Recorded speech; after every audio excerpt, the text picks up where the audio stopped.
さて一丁決めてくるか。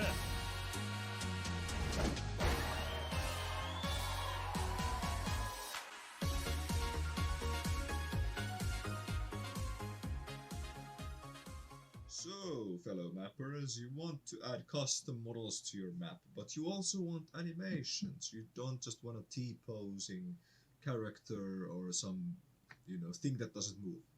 So to do that, you're gonna have to know how to fix the rig that comes with the model. And sometimes it doesn't come with the model, and I'll make a tutorial on how to make a rig from scratch maybe later on. But if it does have a rig, this tutorial is for you. And before we start, I'm gonna say that if you're looking to use this model for Freak Fortress 2, this tutorial is not for you, sadly. This is just for mappers who want models to animate in their maps, pretty much. If you want something animated in your map, then this is pretty much one of the ways of doing it. So let's start. Let's start by enabling screencast keys. That's important, so you can actually see what I'm doing on the left corner. So now let's import our model, which is a FBX format. It could be OBJ, but in this case FBX. And one thing with FBX models is that they have a lot of bones, or usually the bones are sticking out like this. And if they're sticking out like this, you're gonna have to import it again. Let's see, and you have to go into armature and do automatic bone orientation. And this will try to keep the bones inside the model, and this is just for clothing. So but yeah, the limb bones are actually inside the body, so good. Now, one thing we have to do is check that the model actually works. So we hide the model with H. We go into material preview with Z, and we check that, oh yeah, no eyes. So this model probably uses something called double eyes, which is used in games for some weird effects, but we're not going to use them in our model. So we can just get rid of these extra eyeballs. Now then, what else is... Oh, the teeth are on the ground. Yeah, same thing. The engine is using this for something, but because we're using this in source engine, yeah, we have to fix it. So just move the teeth where they're kind of supposed to be. I think it's hard to see when the mouth is closed, but somewhere there. And once that works, once your teeth are in the right position, then you just go back into your armature, select your armature, and check the transforms. And in this case, it's all wacko. The location, rotation, and scale are all supposed to be 0, 0, 0, 0, 0, 0, and 1, 1, 1. In this case, it's not this. And the results can be that the dimensions are completely wrong, because 3 meters in Hammer is 3 units. It's very small. So to fix this, you just change the scale value back to 1, 1, 1, and you select everything, and you do Ctrl A to apply the transforms, and this will fix it for all of the things, but you have to start from the armature. So then, now that we're at this step, we've fixed the model, but we have a lot of bones, and actually we won't need most of these bones, so let's delete the bones that we don't need. So this is called trawl. No idea what's it used for, but it moves the whole model.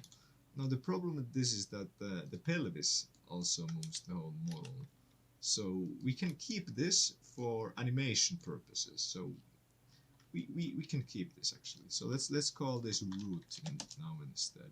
I always make the bone that moves everything called the root bone. So we're gonna hide it because we're gonna need it, and now we're going to go back into our other bones. So what does this bone do? Let's move it. There's nothing. This does nothing, so we can delete it. What does this do? Nothing again. Delete. This, nothing. This, nothing. This, nothing. And you don't have to do this for all of the bones, of course. Just the ones that are outside of the body. Like this one is clearly the foot, if you move it. Or this is actually the toes. The toes move around. So you want to keep this. This is for the clothing, and this is for nothing, so we can delete this. Now there are some special ones on the hair apparently. Yeah, nothing. Just the bones that are outside the body, those are usually problematic. Yeah, so now we're pretty close to what we actually want to see. Now we want to fix our bone location. So in this case we want the pelvis to connect to our spine bone. So we enable vertex snapping, and we click the top of this pelvis bone, and we, while pressing Ctrl down, we can snap it to the base of the actual spine bone. Or alternatively, we could do this, where we select our bone, we go into relations, and we do connected. Actually, no, that does not work, because this only works for the parent, like this. But in this case, we want to move the actual pelvis to the spine, and now we can do connect. And this is good, because now if we try to move this, it will stay together, and we want to do this for pretty much all of the bones.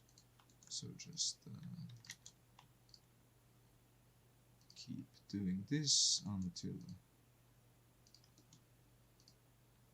doesn't work. That's a head. Rear position, we probably want to move the head bone somewhere better, like there. That works. Connect it like Legos, and now the spine is connected to the head, which is connected down to the pelvis, and this is what we want. Now you don't have to do this for all of the bones, but you want to do this for specific bones, like the spine. That's an important thing. Let's hide this again. And the actual calf. Not the knee. The knee does something different in this case. I'll show you later on. But you want to connect the calf to the actual... Let's see. You want to connect the foot to the calf. Yes. And you only have to do this for one side. And same thing here. You want to connect this. Oh, that's interesting. It made like another bone. No, it didn't. It's just a visual thing. So now we just enable our model back, and we have to fix this bone thingy. So this is the tip of our toe, so we move it there. It's a bit hard because there's another foot. Then this is our base of our toes, or our foot, so we put it somewhere here. And that seems to be pretty good. Now this knee bone, it's quite confusing. There are two bones in the same position, but they do completely different things. The knee bone in this case actually moves the knee around instead of this bone, which moves the leg around. So you want to make sure that you did it for the leg and not the knee. So now that this is done, we can finally do we can actually do this. Wait, did I do this correctly? Yes, I did. I did this correctly. So now that we're at this step, we've removed all the unnecessary bones. We've changed the positions to make them more... I'll show you later on why we've moved the bones like this. But basically it's because Blender IK, which is an animation thing, requires this kind of bone structure, and this just won't work. And we can do the same for the arms, so it's a bit difficult to see which bones. So let's hide the bones that are not responsible for our limb movement. So this is not limb movement, it's just moving the arm. Same with this. This is limb movement. We're going to keep that. This is not. This is limb movement. This is not. This is not limb movement, and this is not limb movement either. But that is, yeah, now we only have the limb, and there's a lot less bones now. don't forget to connect them in your edit mode.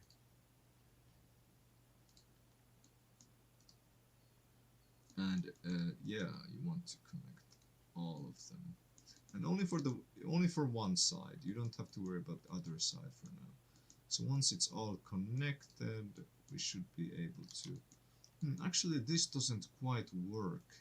As you can see, the wrist is supposed to be here. So let's go back into edit mode, and we will select this bone, and we will move it along the x-axis towards the wrist. Now if we go back into pose mode, we can see that the wrist actually moves like it's supposed to move. And you want to do this thing for the whole arm. In this case, this is the elbow, and so we have to move the center on the z-axis to where the elbow is. Like that. Same thing with here. This is the actual shoulder joint. So you select it and move it along the z-axis, and actually the x-axis and z-axis. So you go into orthographical view and try to align it where the, like, you have to kind of know about anatomy, like where the actual shoulder joint is. But once it's in the correct place, it will kind of make sense in terms of movement, and in this case it does work. This is a weird bone too, so we just do the same thing we did previously. Or actually, this is a special bone. You can't move it, because if you try to move this, it will move the spine. And this crooked spine doesn't happen in humans, so we have to disconnect it. So now we just select the beginning of the joint, and we move it a bit inwards. And now if we move our, this is the clavicle, so we want to make sure that it kind of works. Like if you move your shoulder, you realize that you can move it quite more flexibly than this. You can move it a lot more flexibly, and this is why you have the clavicle. So you want to make sure that it works. And the clavicle is actually in the front. It's the bone that's in the front of your body, if you've noticed. And this is what actually is responsible for movements like this. So now that works, our spine works, the face, this you don't have to worry about this that much. The reason why there are so many bones is because you have to move the lips in many positions and the eyelids. And if you want to do face animations, it's gonna be a bit annoying, but it's doable. This is for the tie, and yes, seems about right. Now that we're at this step, we can actually go to our scripting tab, because if you check our bones, we have L and we have R. Like this specifies which side of the bone, which side of the body the bones are, and the naming scheme is exactly the same. Let me just find the. I need to use the clavicle. So the name is exactly the same except for this space R space and space L space. So you go into scripting to fix this, because this space or L space thing, it's supposed to be in the front, and this script fixes it if you select your model and you press play. And you have to make sure that your indicator format is correct. In this case, it's space L space and space R space. So just enter your format. It doesn't matter where it is. And once you have entered it, you can just go into edit object mode and press play, and this will move this L to the front. And this is needed. This is very important if you want to use Blender animations. So now we're gonna just unhide everything again, check that our naming thing worked. And it didn't work because we had hidden bones. That's the thing, you have to unhide all the bones before you do the script, and you can do it multiple times. So back into object mode and do this again, and this is going to fix the bones for the ones that didn't get fixed. So now we are at this step. We've deleted the unnecessary bones. We want to make the visual side better because this is very ugly. You can't even see the face. So let's create a custom object. Actually, let's create two custom objects for our bones, a sphere and a plane. Now we're gonna use the plane for this, the big root bone. This moves everything, so it's gonna act as our like floor. It's gonna be the floor of the whole model. So you go into viewport display and you change this to the name of the object. In this case, it's plane. Now the rotation is wrong. So to fix this, you have to find your plane and you have to rotate it. Oh wait, does it actually work? Yes, you have to rotate it in edit mode. So in this case, it's this way, so you have to press X axis and rotate it 90 degrees. No, wait, I'm doing this wrong. 90 degrees. Yeah, oh, it's one-faced. So instead we're going to do minus 90 degrees. Okay, good. And we can delete it once we're done. It will save in the cache or something. And same thing for the other bones, but we want to hide this bone for now. We want to hide it for now. So now you select all the other bones and you select one. It doesn't matter which bone it is. I'll select this bone and I'll add the icosphere scale, the icosphere object to it, and I'll change the scale to something more suitable like this, and then I'll do I'll select everything and I'll do Control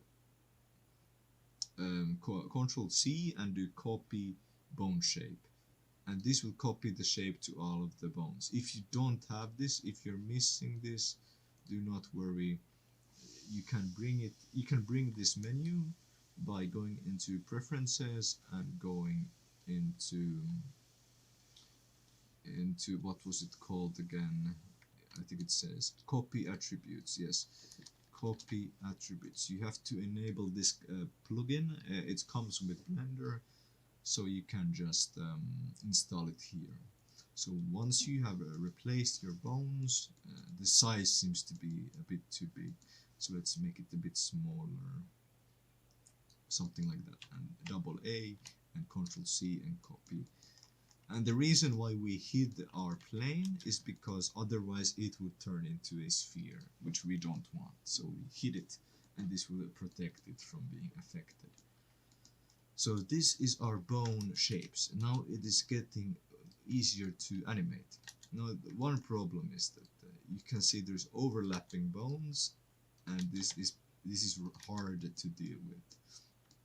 So to get rid of this, we want to hide all the bones that do not affect limb movement.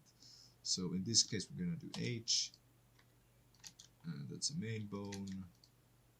That's not a main bone. Yeah. So we just make sure that there are no bones that do not move them, or you have to make sure that all the bones that are left are responsible for limb movement. For example, this is a limb bone, but this is a cloth. This is responsible for the clothing. So we want to hide it in this case.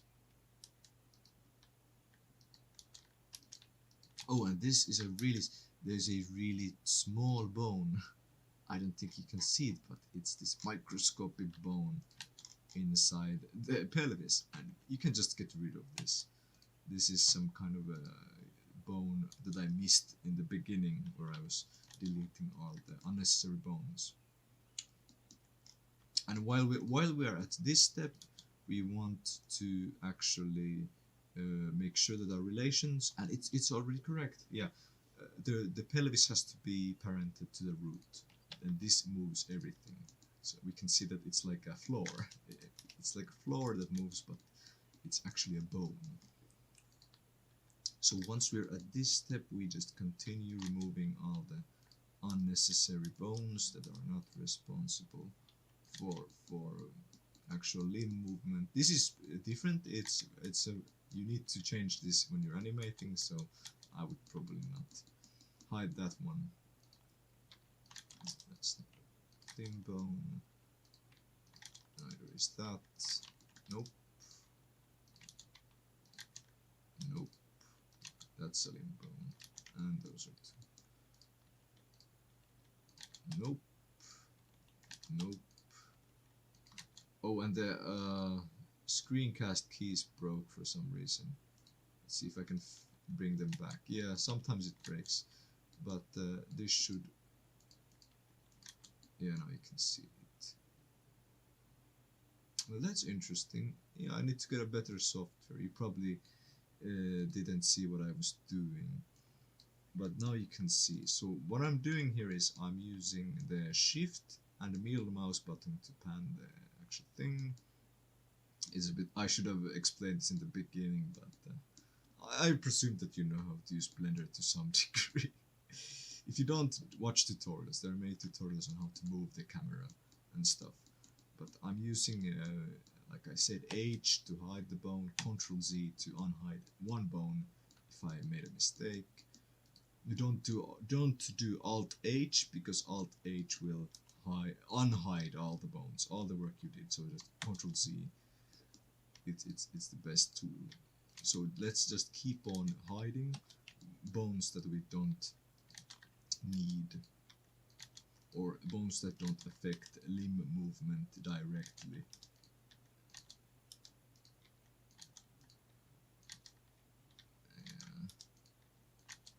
Yeah. Okay, same thing here. Like these are special bones. Like I usually categorize the face bones in a separate group. Speaking of groups, now we're gonna make them. So we're gonna hide the face, of course needed. So this is our main bone set. We only have the limbs and the really important bones. So we're gonna select all of them, and we're going to make a new group called primary, and we're gonna give it some good color, like maybe red, and assign it, and this will make them like this color. And now we can finally unhide all the bones. And now we do this. We select the primary bones and we hide them. And what we have left is the secondary bones. So we select all the bones that are not hidden and we do secondary. And this is going to be probably like green. And assign it. And this is going to be our secondary bone group. And now if we unhide everything again, we have our primary and secondary bones. And now it's very easy. Now if you don't want to see the secondary bones, you can just select them and do H to hide them. And now you only have the important bones. And good. And yeah, I in the beginning I told you to only focus on one side, and this is because we can mirror all the modifications from the left side to the right side. So let's do that. So let's select our left side, like that, and we will do symmetrize, and this will symmetrize the bones so that they still work but they are identical. And we want to do this because now that the naming scheme is correct, you can see right, left, now Blender recognizes that these are like the same bone but a different side of the body. So now we can do this, where we move a bone and we do Ctrl C, copy the pose, and Ctrl Shift B to paste it to the other side. So normal copy paste would be just this, where it copies the pose and pastes it. But if you do Ctrl Shift V, it will copy it to the other side, and this is very useful if you want to do something like this. If you want symmetrical poses, you really need this, and this is why we did it in the beginning. So let's just reset our pose, and oops, we have this. We can get rid of this now that it's used. It won't affect the bones because it's saved in the cache if you're really thinking of why that happened. So now that we're at this step, we have a basic rig. You can start animating at this point. But if you want to do advanced animations like walk cycles or anything like really interesting, then you should still watch. So for the advanced things, we want to start from our legs, and now you can actually see why I did this connection thing. So we will do something called a IK, which means inverse kinematics, and it basically makes moving the legs much easier. So I will start by selecting the thigh, the base bone of the thigh bone, and I will do extrude. And I will restrict it to the y-axis, and I will do the same for the end of the calf bone. So we have two, you have one on the knee and one on the heel. So now we select both of these bones, and we have to do it one by one actually. So press Y, and this will separate it. So we move this forward, and Y, and this back. Actually, don't move this. This stays in place. And we rename the one on the heel to IK/L, and we rename the we rename the one on the knee to pole/L. And actually, we want to move this a bit higher. This tells what direction the knee should face. And because the knee can raise very high, you can like crouch and you can get really a high movement, you should put it somewhere where the pelvis is, like that. And now we have our IK bones. So now we just select our calf bone, and we do bone constraint, inverse kinematics, armature, and we do our pole. No, we do IK first, and then we do pole for the pole target. And it's gonna go crazy, don't worry about this. First you have to increase the chain length to 2 or 3, depends on how complicated your model is. This just means how many joints it has. Some leg armatures have 2 joints for the knees, but this only has 1. Even it has a knee bone, but it's not part of the like chain link. It just comes from the actual calf. So in this case we have to rotate it about minus 90 degrees. In my case it might be different for you, but it's always in 90 degrees. So it might be 180, 270, negative, but it's gonna be like one of those directions. So once you're satisfied with this, you should be able to just move your IK now, and it should make the whole leg move like this. And this makes walk cycles really easy, or like a kick animation you can do with one mouse movement. But before we continue, we just checked what happens with 3. Yeah, if this happens, then 3 is too much. This is a double jointed chain link, so we just use 2. So once you're satisfied with this, you're satisfied with the movement, we can go to the next step, which is the actual rotation of the ankle. And in this case the rotation is it happens like unpredictably with the leg. So if we want to control the foot position, if we want it to stay flat when we change the position of the IK, we need to select our foot bone, and we have to go to our relations and disable inherit rotation, and this will stop it from getting any rotational information from our other bones. And if we want to rotate it, you can do it by selecting the bone itself and rotating it manually, or you could do this where you select the bone which rotates and you add a copy rotation armature and for the IK. So you basically copy the rotation from the IK to the actual leg or heel in this case.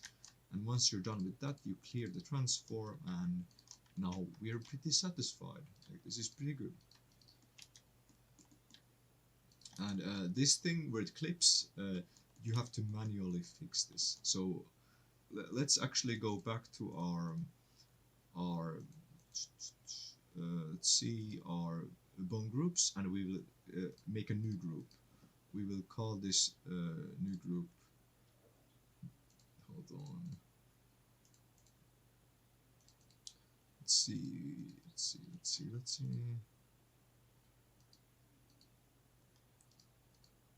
For some reason it won't allow me to make a new group. Let's see, seems to be a problem that I've not encountered before. Oh right, you have to be in pose mode, of course. So in pose mode you select what was the word again? It's tertiary, I think. Tertiary, for like the secondary, primary, secondary, and tertiary. So we're gonna the tertiary is gonna be like things we really don't use. So let's put the face in there.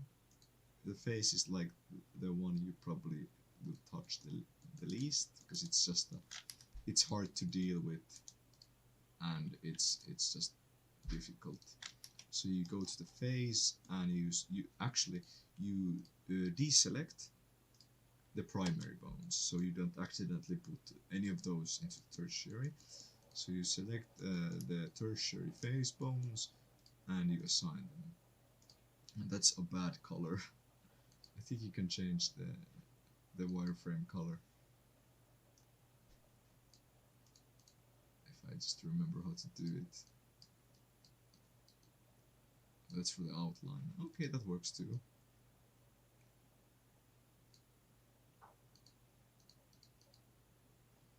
Yeah, that's interesting. Single color.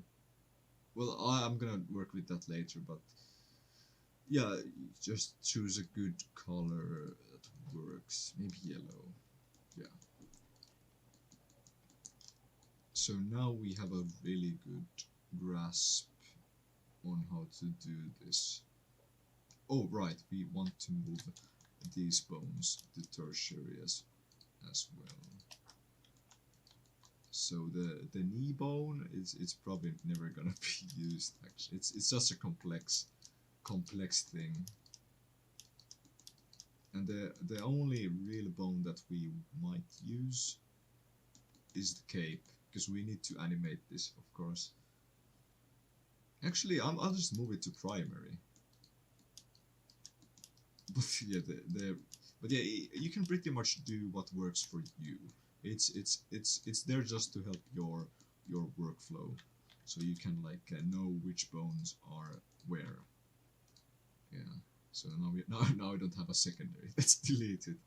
So now we just primary and tertiary. Select this and hide it. Nope. Wrong. Select and hide. Yeah, the key bindings take a little time, but yeah, this is pretty much the main bones, and this is a main bone because of this reason, the clipping. Every time you move the leg, you're gonna clip with the cape, so you have to constantly move your cape around. But you can do Ctrl+C, Ctrl+V to paste it to, you know, make your life easier. But that's pretty much that. That's our rig. Oh right, one more thing, or maybe a couple of things. We want to move our hands just like the leg, right? We want like a handle for our leg. So to do that, we just do the same process pretty much. We select our wrist, and this only works when we connected. We did this chain thing in the beginning. This only works if you've done that, so make sure that works. So to do that, it's the same thing pretty much. You select your forearm and you do a extrude on the y-axis, and same thing on the elbow. like that. And now we just select them. Oh yeah, we have to do them separate. Select them, and this doesn't move, but this moves like that. And this is our elbow, where the elbow is facing. So we're gonna name this to pole 2L, and this will be IK2L to differentiate between the other IKs. And then you just select your forearm, and you do the same thing as you did with the calf. So you just copy, no, it's inverse kinematics, or armature, and you do IK2 and pole armature pole 2, and you increase the chain length to 2, I think, and you rotate it. Let's see, what's the best? So I can do this way or this way, but in this case I'll probably use the positive. If it doesn't work, you have to use the negative. Sometimes it's weird, but it seems to work. And same thing as with the foot, we want our hand to not go crazy when we move our IK. So click your wrist and unselect the inherit rotation, and this will keep it, you know, like this. And it's just like we did with the heel, add a copy rotation, armature, and IK2 in this case, and do add, not replace. And let's see, does this actually work? I guess it works. You know, it's kind of weird. If you rotate it down, it rotates down. This is not what I really want, though. It's quite unruly. Alright, yeah, you have to make sure that the IK is facing the hand. So you just wait. It's a bit hard. You can't use rotation now. Or can you? No, you can't. The base has to be here, or otherwise it would go crazy. So do that. It faces the fingers, and now clear the rotation, and now we just do, I think we can, sometimes replace works. It might work for, yeah. So in this case, replace works for hands. You have to tweak with the settings. The clock does a bit stretching, but no one's gonna notice that. It would require some weight painting to fix that. But yeah, I'm not gonna do it here. Maybe later.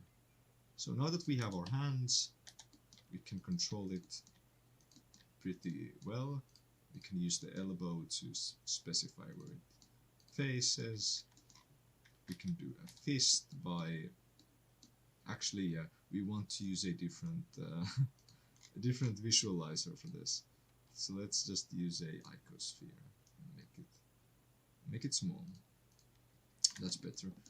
And the finger bones, we probably want to increase the size. Let's go with this, and do Ctrl C and copy visual shape.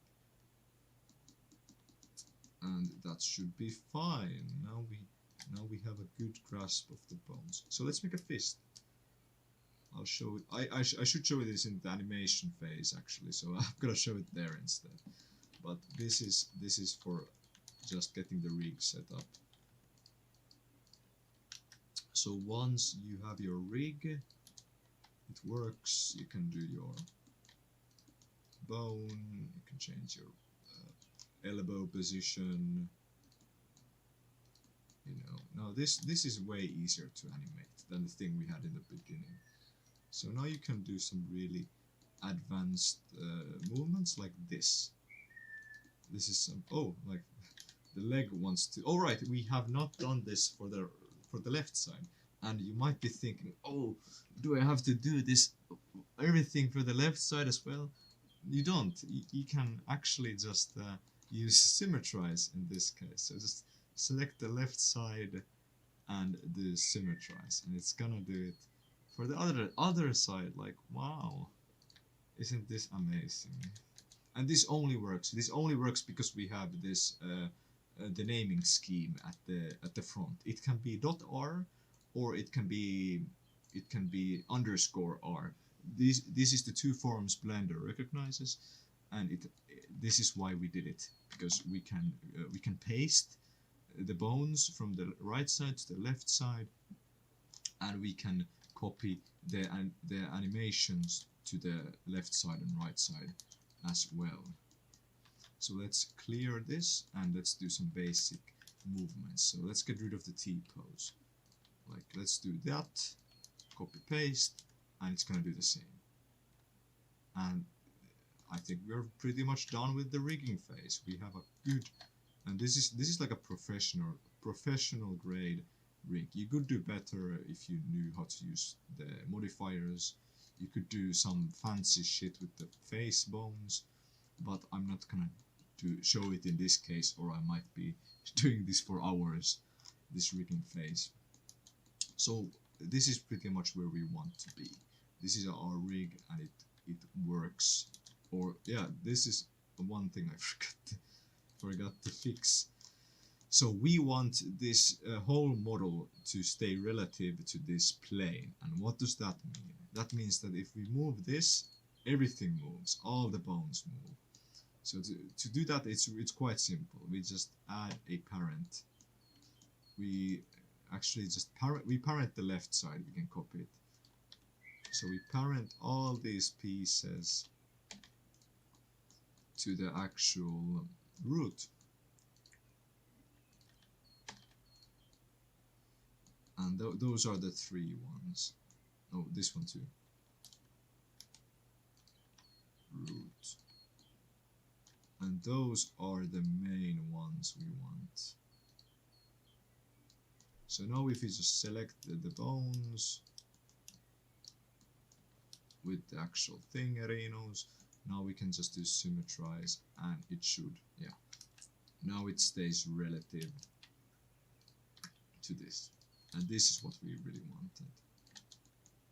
So now we can move our thing, and it shouldn't be a problem. Yeah. So that's our rig. That's our rig.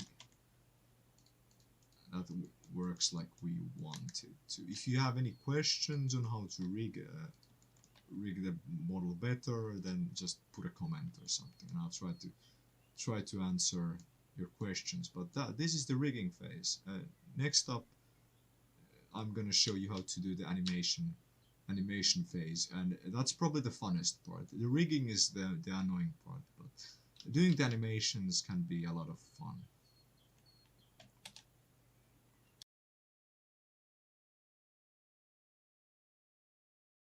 Now that we have a rig, let's create an animation.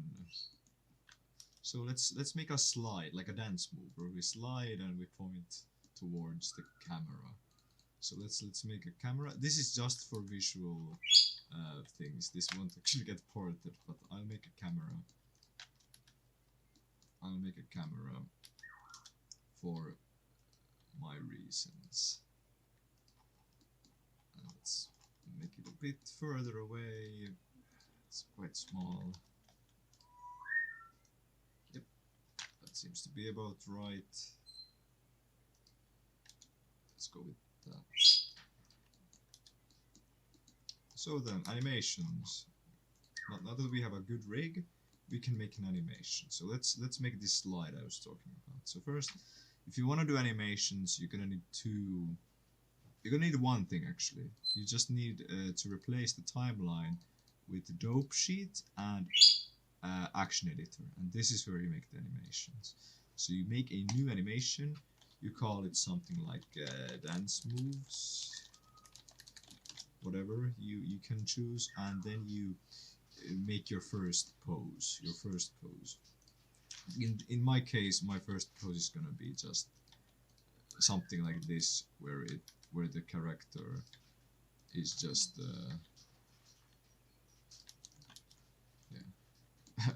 that's a bit of a like jagged position, but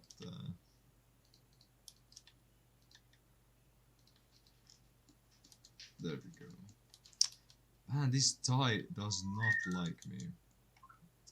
Let's fix this tie thing. So where does it actually bend? It bends here, so a bit above. So it bends there. Oh, but yeah, that's better. How about this? Let's actually reset the pose. You really want to fix the angles. Like in this case, the pivot point seems to be around there, so it's a bit further along. And this seems to be correct. Okay, now we can continue. But you really want to do this before you start animating, because any modifications you do to the armature will affect any previous animations. This is why you can't do you really can't do edit mode in TF2 rigs, because it's so easy to screw it up. But in this case you can, because you're making new animations, but you have to do it from the beginning. So in this case we're gonna do something like this. This is going to be our pose, our relaxed. Sometimes you have to try it in real life to like see like what is a relaxed pose. Maybe the shoulders are a bit too square. Oh yeah, I can't move them because they're connected to the eye. But you know, maybe like that. That's a bit relaxed. The shoulders are a bit slumped. Now you just copy. You modified some bones. You just copy them and you paste them. It's gonna copy the pose. This doesn't quite look good, so we're gonna do something like that. That's better, I think. It still seems a bit too tense. Maybe like that. Okay.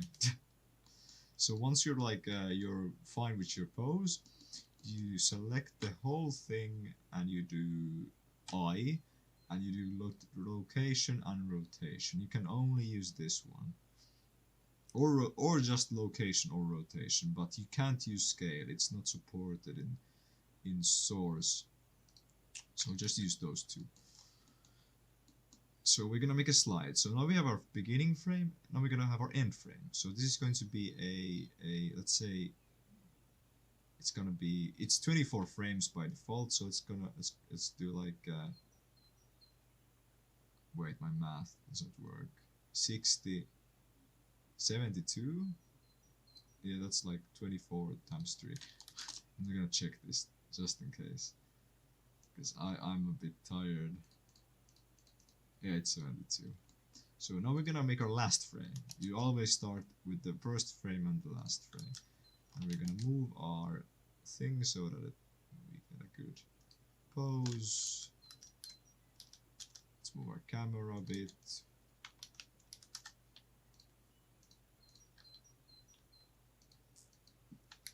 It doesn't want to move. Yeah, this alt thing is for the camera. I'm just doing this because I'm gonna show this in the beginning of the video, so I'm doing it here live. And we want to increase our distance. The clipping you probably saw, that wasn't actual like clipping, it was just Blender being Blender. So now that you're at this phase, you have your first frame and your last frame. Let's get a bit closer. How close can we get without making this uncomfortable? That seems about right. So now we just insert a new keyframe, and this is what animation is. You go from one pose to another pose. And once you have your basic movement, now you go to the middle and you make your, actually, because we want to slide from the beginning, we're going to put the, actually, let's do like a running animation into a slide. So let's say that he runs for like the first 2 seconds. No, that's too much. Maybe 30 frames. He runs and then he goes into a slide. So we're gonna take the pelvis and we're gonna move it down. And I'm not using bone groups like I'm supposed to. So actually, I am using bone groups. Never mind. Yeah, you want to keep the amount of bones to a minimum.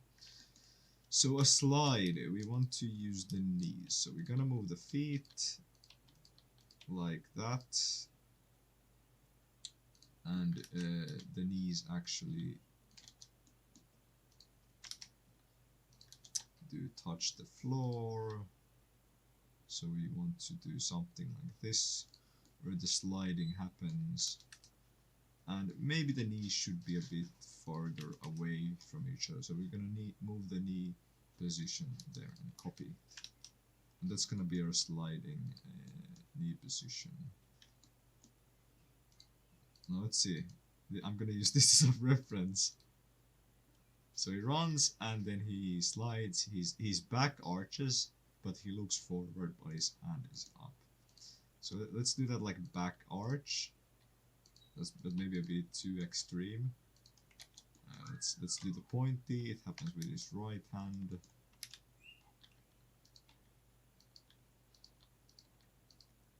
And he points like, yes, like just up. So basically just rotate all these fingers. And this is where the individual origin is good. You can rotate all the bones at the same time to make it work. And yeah, that's how I would point. I would point. Wait, I would probably put my thumb on my like index finger. No, not the index finger. The middle finger. I would put my thumb on the middle, and I'm using R and double R. You can see that it's like it's black and then it's like colored, and these have a slightly different rotation mode. Like when you move the mouse, it moves like a like camera like a plane controls almost like. So you just gotta get used to using R and normal R. You can do some really fast posing with this. So now that we have animation, let's make sure that our finger is pointing with our hand, and let's move the hand a bit higher like that. It's directly above like that. It's crazy how accurate we will get this. And then the other arm is like behind his body, almost like, yeah, you really should have reference when you do animations. So maybe it's like doing something like this. It's hard to tell what he's actually doing, but I think he's doing something like this, and we have a problem with the actual clavicle. It seems it wants to do this really weird spin. It might be due to this, yeah. So you have to make sure that your elbow location makes sense.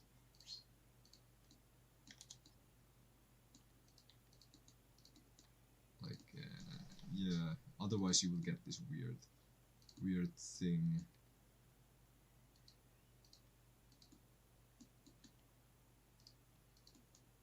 Yeah, I might even speed up this part, just because how much time it can take to make a good pose.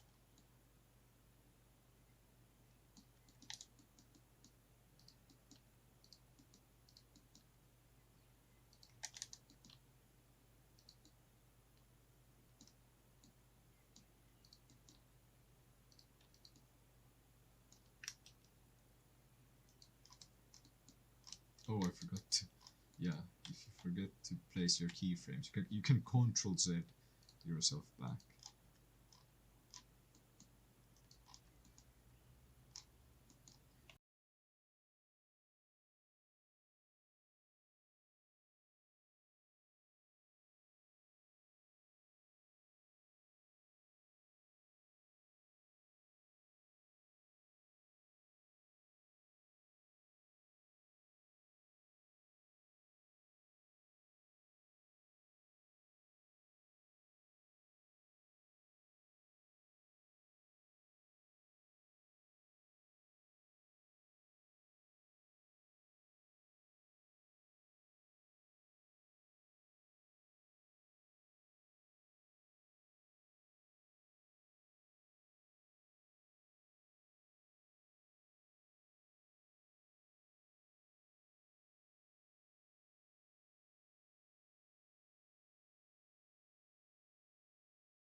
So then, that took a bit of time, but yeah, it was mostly for the tutorial or the actual intro. So let's go forth now. Let's delete all the things that we don't, or the things you don't even have. So we don't need any lights. The only things we need for exporting are the model and the animations and the actual mesh.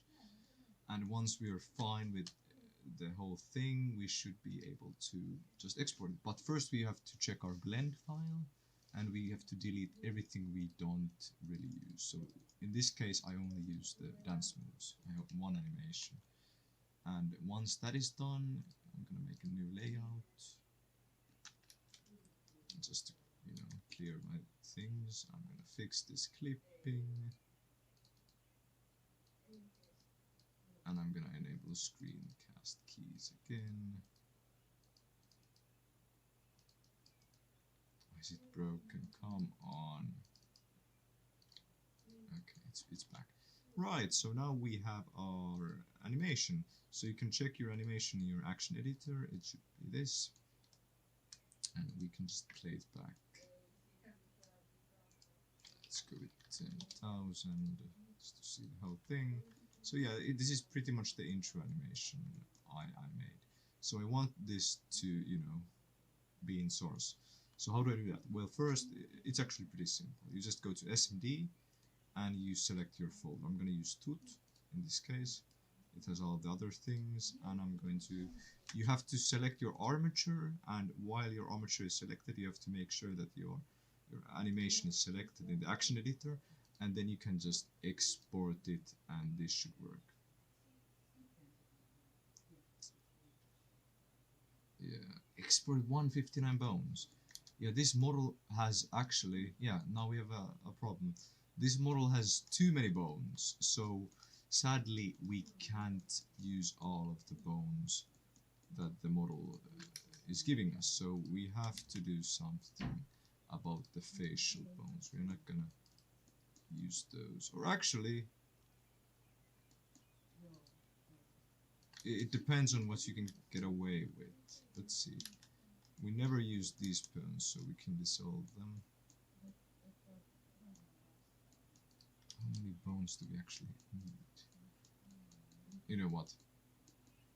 Fuck the eye bones. Those are the most useless ones, I think.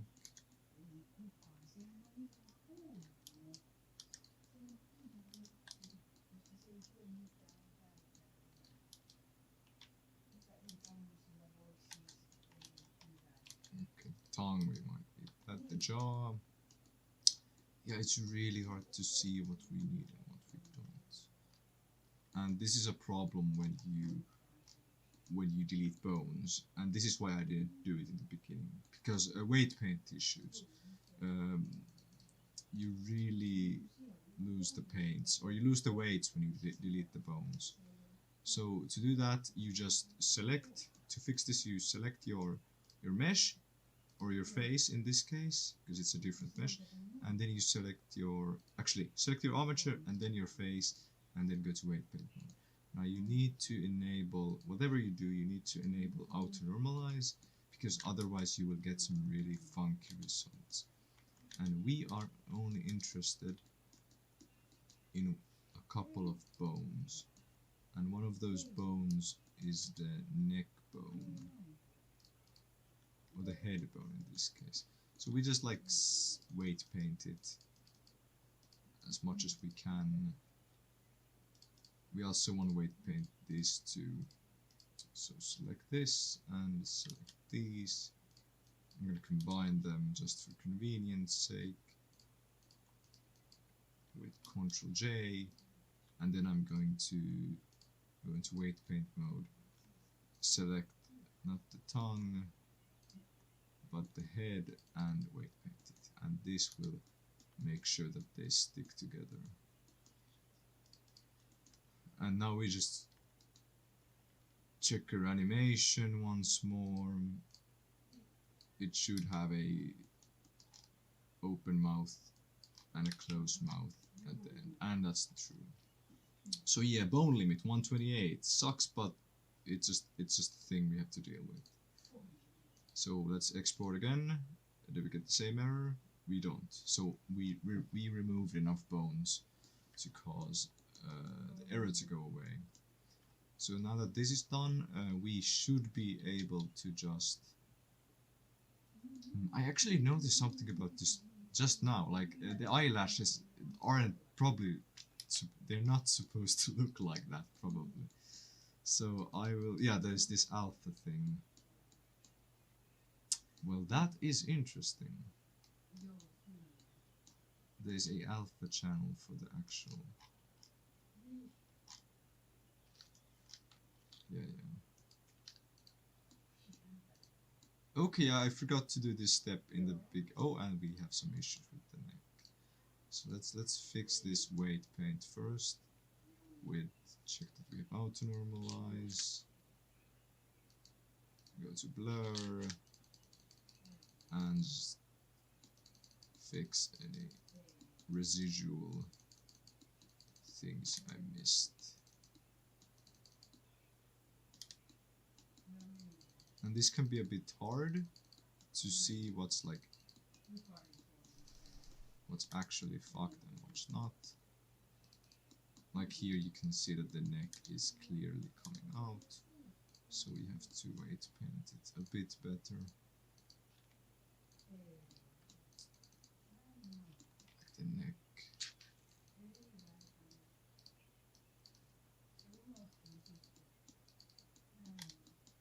Yeah, I think the neck is the good part we want. Just be careful with what you weight paint.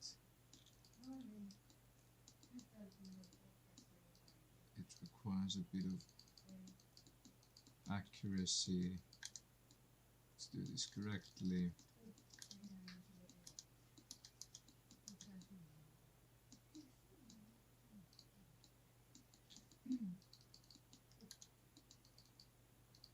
It's really hard to know what weights you have to paint, but mostly they usually stick around adjacent bones. Like to fix this I need to weight paint the neck, or maybe even like the clavicle.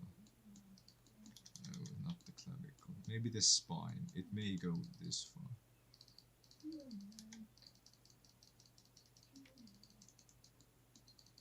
And you know, you just have to get it. I'm not gonna do it here. Usually yeah.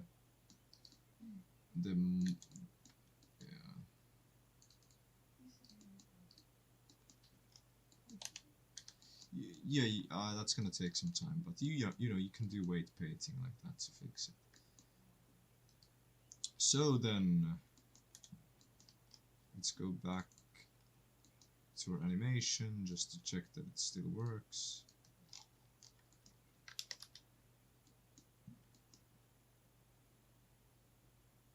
Okay, it works. Okay, good. Now we can export. No, actually we can't. I forgot one thing. So I forgot to do this in the beginning. So we have many pieces. We have many pieces of the model, and we don't want this, especially when all of these pieces are using the same texture. So basically, what we want to do is select all the meshes and do Ctrl J, and this is going to merge them into one mesh or model. And now we can just delete all the unnecessary textures except for the eyeballs. The eyeballs are important.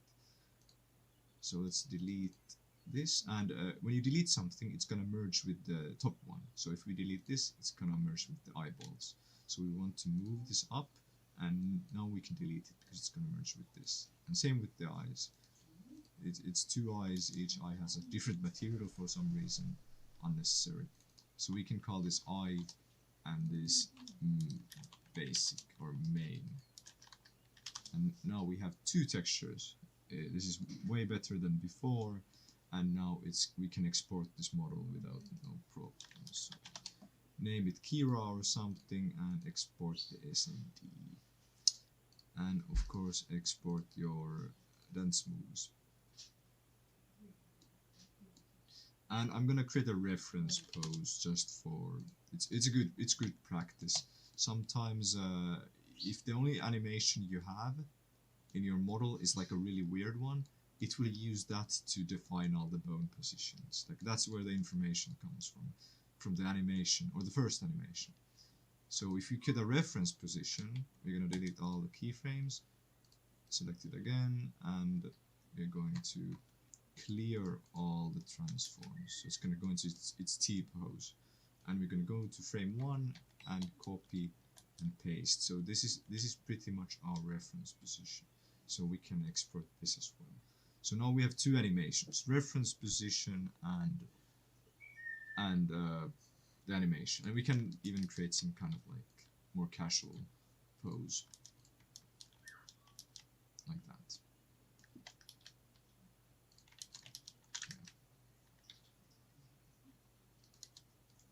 Really hard to get a casual pose, but yeah, if you want, oh, we actually did it for the reference accidentally, so this will be our reference pose. There we go. So now we have three. We have dance moves, we have pose,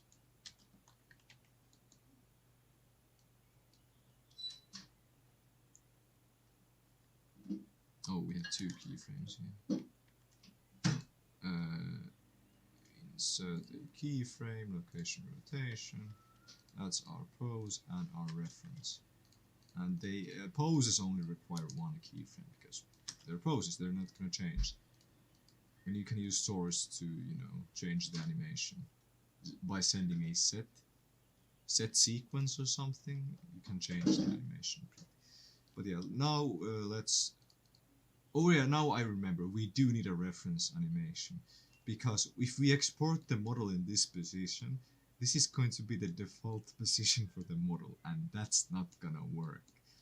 The default position is a reference, so we have to go into reference, because the animations like come from this pose pretty much. So the mesh has to be. You have to export the mesh pretty much when you have the reference pose. And I would do it for both the model and the actual arm armature. I'm not sure if it makes any difference, but I always do it like this. Make sure that there are no transforms. Nope. And now once you've exported your model, I'll do it once more. Now you can just, let's let's export the model animations just in case.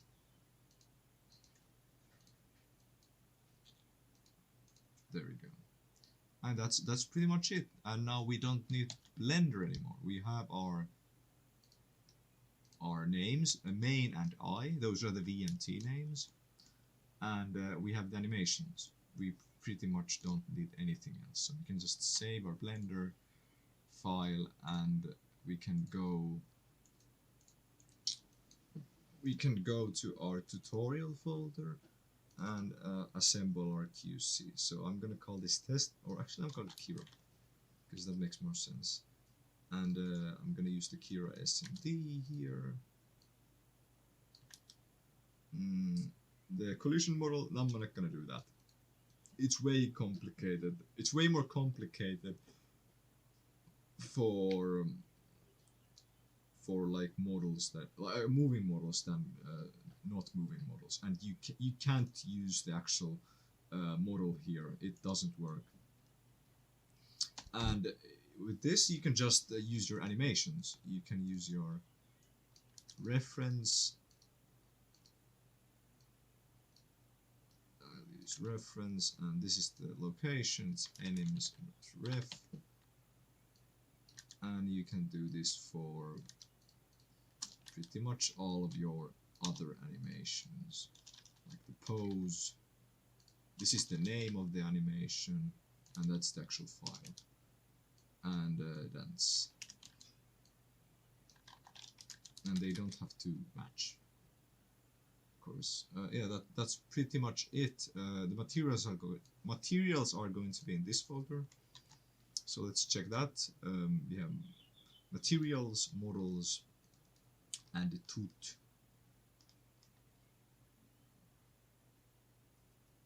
Let's see, toot. There we go. And I already have something. I probably did it beforehand, but yeah, it's basically just vertex lib generic for this. And because I called it main, I have to just rename this to main, and it should work. And same thing for the actual iris. So we import this into our like math homework. We're gonna export this into a VTF format, and the name can be as it is. Doesn't really matter. And we are going to copy this into our folder. We're gonna copy paste our VMT. It was called I think, or eyes.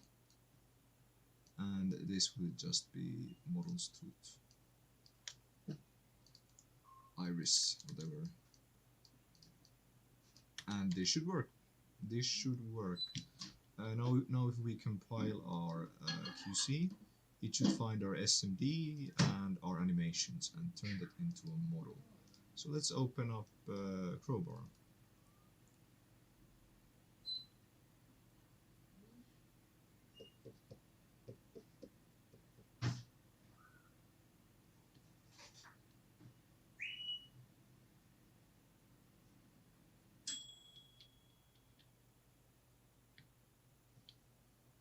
Okay, Crowbar is open. Let's just find our QC and compile it. It's gonna be called Kira. Oh, couldn't find SMD called Kira. Oh, there's a problem. I'm missing a thing. And now it's gonna compile. And once it's compiled, I'm just gonna open up Hammer and see if it works. If it works on the first try, then I'm just gonna stop recording. Pretty much. Without Hammer++.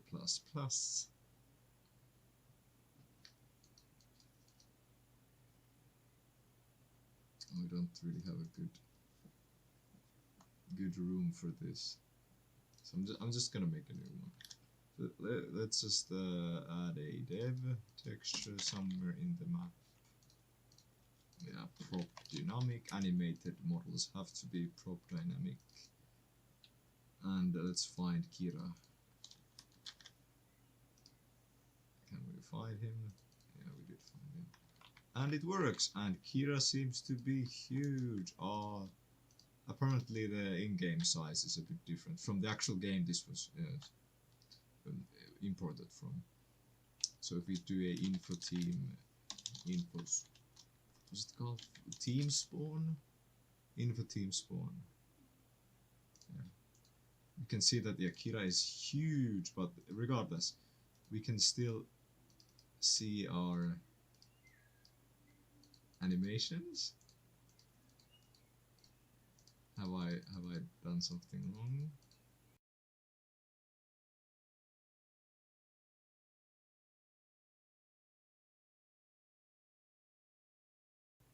So I'm back. It took me a really long time. So the only problem was that my model was using static prop in the QC. So now if we go back to Hammer, we can see that it does work. But Kira is a bit too large.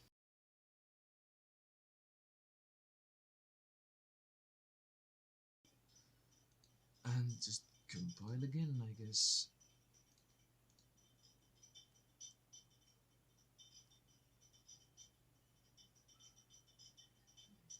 And now, so that's that. Like the recording cut for some reason, but yeah, like that's like from A to Z, like how to get an animated model into Source with custom animations. Like this was a really long video, and if you made it this far, I'm proud of you. If you're gonna use this, I'm even more proud of you. But yeah, like I said in the beginning, this does not work for Freak Fortress 2. You're gonna have to stay within the limitations of TF2 animations if you want to do Freak Fortress 2 models. And this also means that you can't use model replacements, if you know what those are. They won't work because the bone names just aren't the same, and the bone rotations are not even close. So this is just useful for mappers who want to add some, like maybe even some like cinematic cutscenes to their maps if they know how to use the view camera entity and some fancy animating.